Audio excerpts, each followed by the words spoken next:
Hi friends, welcome to or welcome back to my channel. It's Megan, and today I finally have part 2 of the Ttpd, otherwise known as the Tortured Poets Department album Songs to Book Recommendations. So sorry it's been so long since I did part 1, but we're here with part 2. We're not gonna focus on how long it's been, we're just gonna get into the video. Just a little disclaimer from last time, just carrying it over. I am definitely more of a fantasy genre type reader, so almost every single one of these is fantasy. So just bear that in mind when I'm going through my recommendations here. But otherwise, let's get into it. So we are going through the second half of the album, aka the anthology, starting with the Black Dog and ending with the Manuscript. So first up, we have the Black Dog. This is the one where Taylor talks about how she hopes it's crappy in the Black Dog because in her head you moved on without her. So for this, I'm going with Alina and Mal, specifically from Shadow and Bone, because when they were separated, they literally thought that the other person hated them.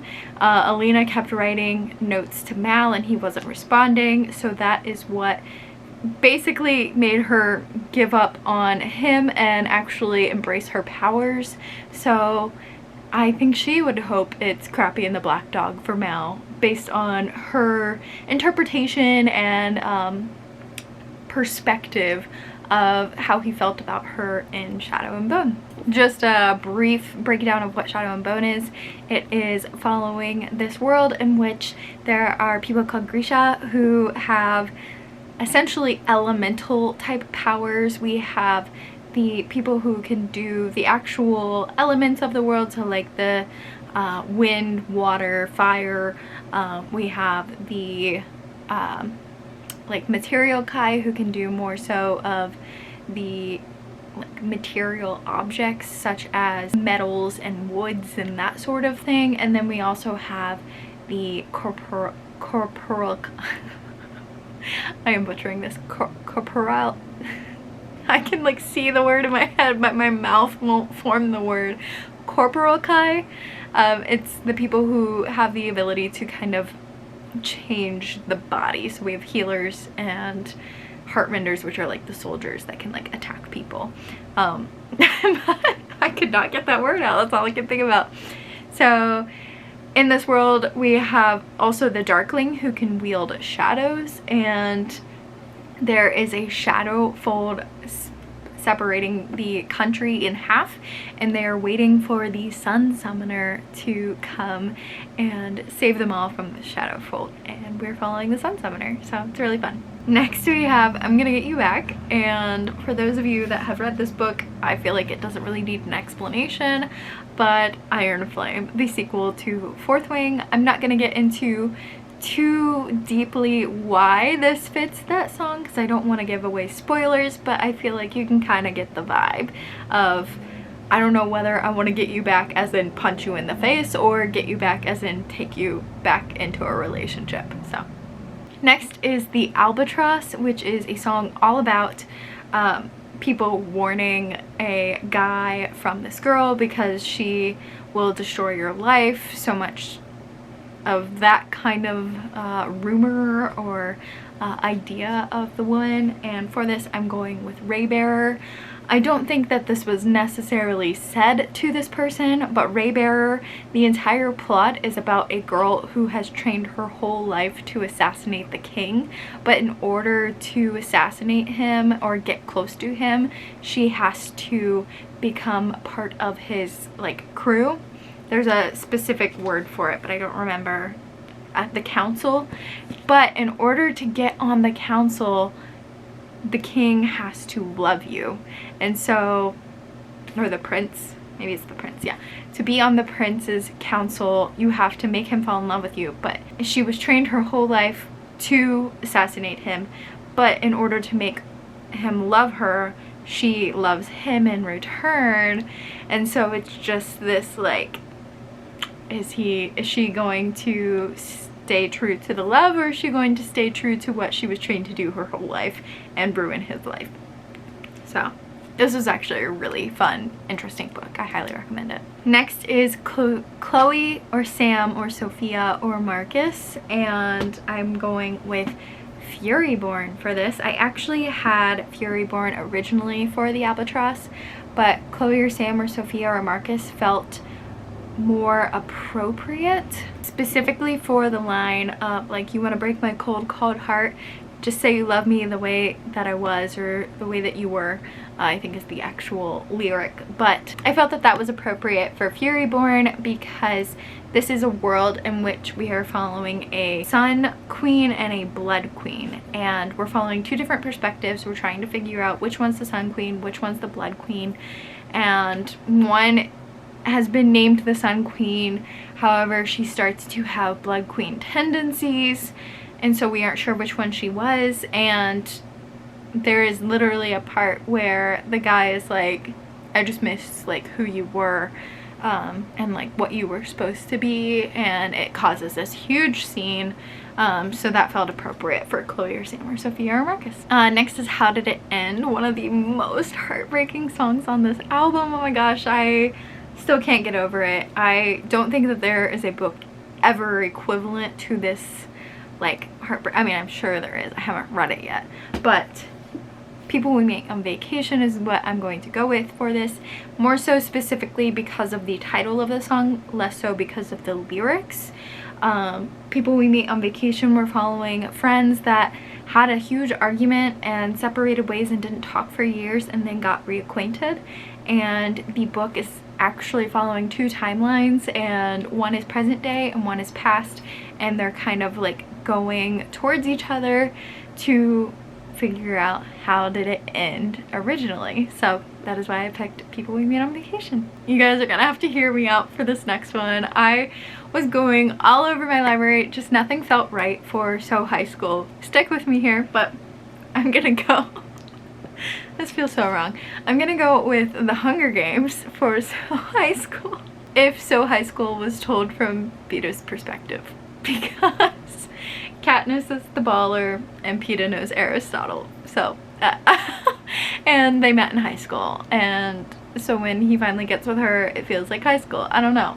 That's where I'm going with The Hunger Games because nothing else felt appropriate. So that's what we're doing. That is what we're doing.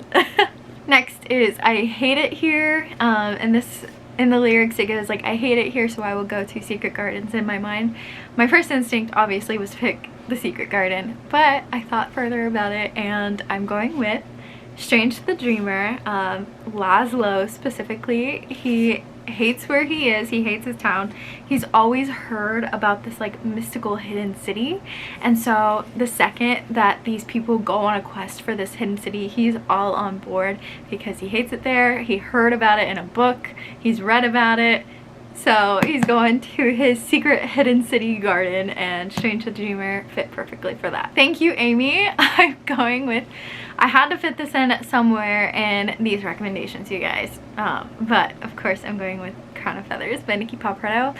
I had a few ideas for Crown of Feathers, but this one felt funny because of our main character Veronica's antagonist throughout the whole series. Feels very much so like she wouldn't have gotten where she was in her book without this antagonist doing these things. So, and she was very betrayed by this antagonist, so it feels like the thank you, Amy, like I wouldn't have healed if it weren't for you, I wouldn't have gotten where I am today if it weren't for you. It feels appropriate for Crown of Feathers.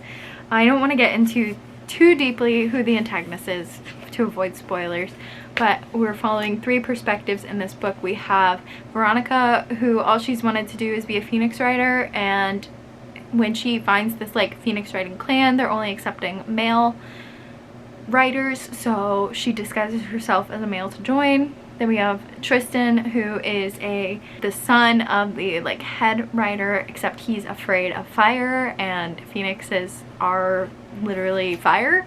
And then we also have Sev, who is hiding who he is. He is an animage in disguise as a soldier. So there's just a lot going on, and it's such a fun book. I will forever recommend this book. You can see how much I loved it from my annotations here. always recommend this book. I Look in People's Windows was actually probably the hardest one for me to figure out, so I'm not 100% like confident in this recommendation, but it just felt like the most appropriate out of everything I could find.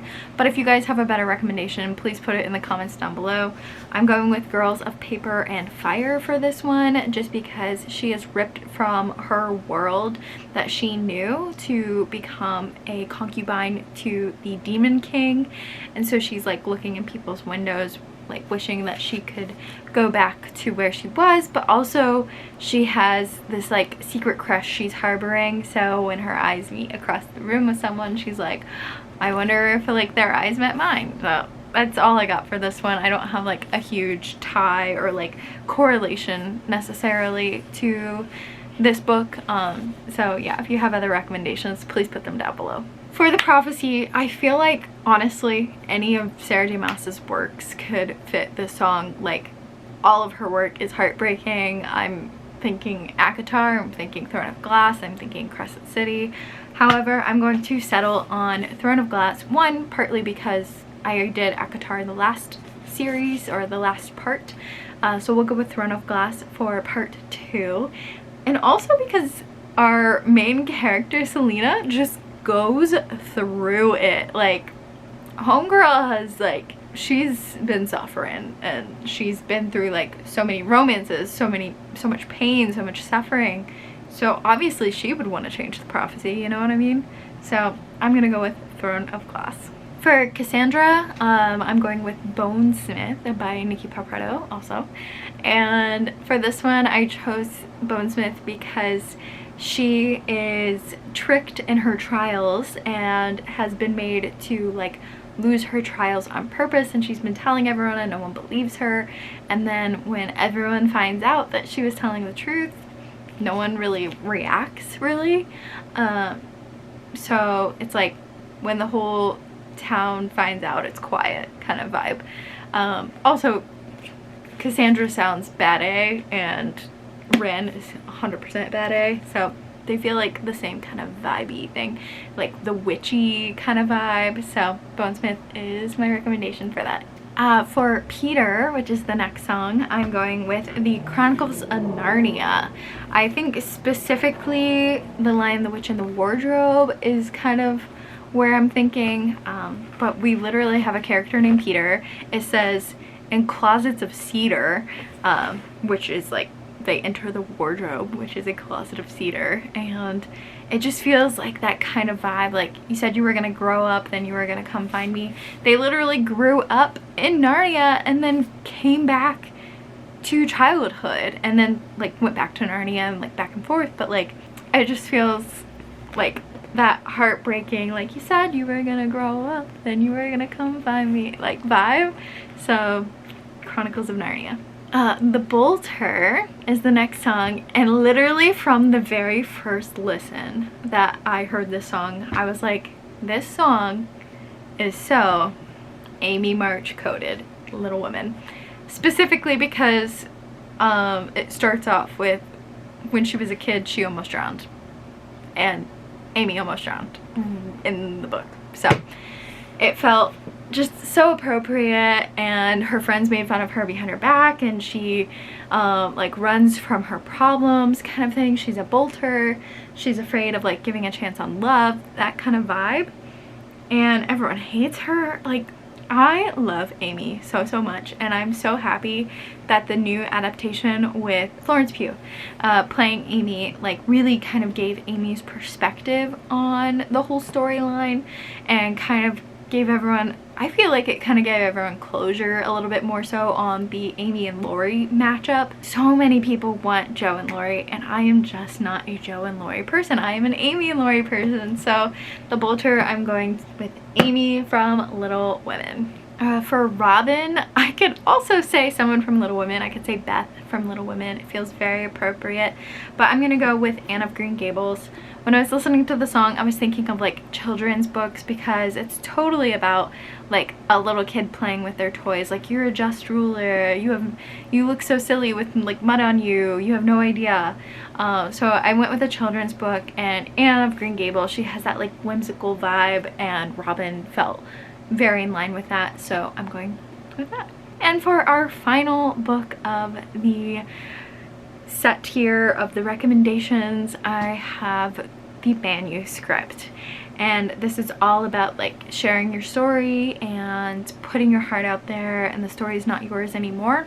Obviously Joe from Little Women is like the epitome of this song, but I tried to pick something else since I already used Little Women in this part, and I went with The Starless Sea by Aaron Morgenstern, which is literally about a man who goes to the library and checks out a book only to realize it is his life story, and he cannot figure out like how this book was written about his life story. It's very detailed, so he knows it is his story. It's not like just this mundane like, oh, a college boy did basketball or something like that. It's like very detail oriented to his specific story and his specific life. And so he goes on this quest to figure out like who wrote this story about his life, and in search of this like hidden library. So The Starless Sea is the Manuscript. And that is what I have for the Tortured Poets Department Part 2, the anthology book recommendations. Thank you guys for sticking with me through these recommendations, and let me know if you agree with these recommendations or if you have other ideas for some of these songs down below. And I'll see you guys in my next video. Bye friends!